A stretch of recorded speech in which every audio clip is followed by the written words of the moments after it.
پیارے بچوں، السلام علیکم ورحمۃ اللہ وبرکاتہ۔ آج ہم حدیث نمبر 15 یاد کریں گے انشاءاللہ۔ اعوذ باللہ من الشیطان الرجیم،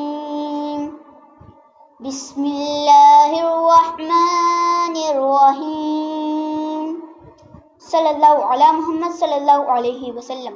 قال رسول اللہ صلی اللہ علیہ وسلم، المؤمن غر کریم۔ ترجمہ، مومن بولا بالا باعزت ہوتا ہے۔ پیارے بچوں، آج میں آپ کو مومن کی صفات بتاؤں گا۔ مومن کا دل صاف ہوتا ہے، اس کے دل میں کسی کی نفرت نہیں ہوتی۔ توبہ کرنے والا، عبادت کرنے والا، حمد کرنے والا، رکوع کرنے والا، سجدہ کرنے والا، نیکی کا حکم دینے والا اور برائیوں سے روکنے والا اور اللہ کی حدوں کی حفاظت کرنے والا۔ پیارے بچوں، یہی لوگ مومن ہیں اور مومن کو جنت کی خوشخبری سنا دو۔ پیارے بچوں، ہمیں بھی مومن بننا ہے کیونکہ اللہ مومنین سے بڑی محبت کرتا ہے۔ پیارے بچوں، اور ہمارے چینل قرآن کڈس ورلڈ کو لائک اور سبسکرائب کرنا مت بھولیں۔